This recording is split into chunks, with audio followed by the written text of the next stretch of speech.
الرحمن الرحیم۔ ملا یعزل الفقیر کی روایت ہے کہ امام جعفر صادق علیہ السلام نے فرمایا کہ ایک دن امیر المومنین علی ابن ابی طالب علیہ السلام اپنے بیٹے محمد بن حنفیہ کے ساتھ بیٹھے ہوئے تھے کہ آپ نے فرمایا کہ محمد ذرا کسی برتن میں پانی تو لاؤ، میں نماز کے لیے وضو کرنا چاہتا ہوں۔ محمد ابن حنفیہ نے پانی لا کر حضرت کی خدمت میں حاضر کیا۔ آپ کی پانی پہ نگاہ پڑی تو یہ دعا پڑھی: بسم اللہ وباللہ والحمد للہ الذی جعل الماء طہورا ولم یجعلہ نجاسا۔ شروع کرتا ہوں اللہ کے نام کے ساتھ اور حمد مخصوص اس اللہ کی جس نے اس پانی کو پاکیزہ و طاہر بنایا اور نجس نہیں بنایا۔ پھر وضو سے پہلے اپنے ہاتھ دھوئے تو یہ دعا پڑھی: اللہم اجعلنی من التوابین واجعلنی من المتطہرین۔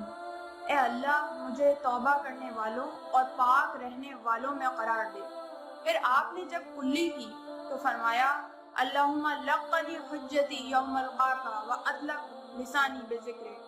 پروردگار جس دن میں تجھ سے ملاقات کروں اس دن تو مجھے میری حجتوں کی تلقین فرمانا اور اپنے ذکر اور شکر کے لیے میری زبان کو کھول دینا۔ پھر آپ نے ناک میں پانی ڈالا اور کہا: اللہم لا تحرم علی ریح الجنہ وجعلنی ممن یشم ریحہا وروحہا وطیبہا۔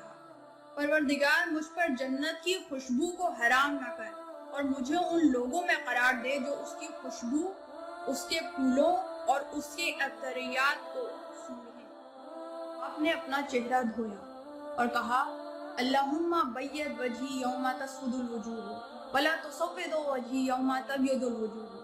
پروردگار جس دن کچھ چہرے سیاہ ہو جائیں گے اس دن میرے چہرے کو سفید رکھنا، اور جس دن کچھ چہرے سفید ہوں گے میرے چہرے کو سیاہ نہ بنانا۔ پھر آپ نے اپنا دایاں ہاتھ کوہنی تک دھویا اور کہا: اللہم آتینی کتابی بیمینی وخلدا فی الجنان بیساری وحاسبنی حسابا یسیرا۔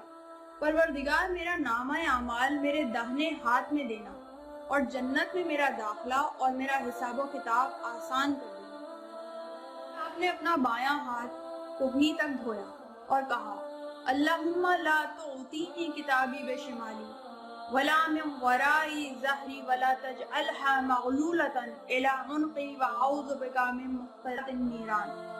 پروردگار میرا نامہ اعمال میرے بائیں ہاتھ میں نہ دینا اور نہ اس کو پس گردن سے بندھا ہوا قرار دینا، اور میں تیری پناہ چاہتا ہوں جہنم کے قطعات سے۔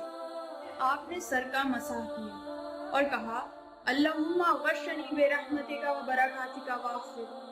اے اللہ اپنی رحمت، اپنی برکات اور اپنے عفو میں مجھے چھپا لے۔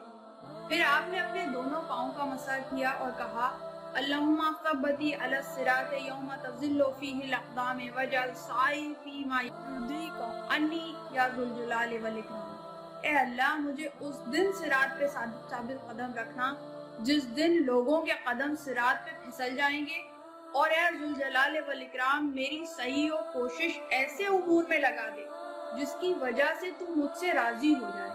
آپ علیہ السلام نے اپنا سر اٹھا کر محمد ابن حنفیہ کی طرف دیکھا اور کہا: اے محمد، جو اس طرح وضو کرے اور میری طرح جو دعائیں میں نے پڑھی ہیں وہ پڑھے تو اللہ تعالیٰ اس کے وضو کے ہر قطرے سے ایک ملک پیدا کرے گا جو اس کی تقدیس و تکبیر بجا لاتے رہیں گے، اور اللہ اس کا ثواب اس شخص کے نامہ اعمال میں قیامت تک لکھتا رہے گا۔ وآخر دعوانا ان الحمد للہ رب العالمین۔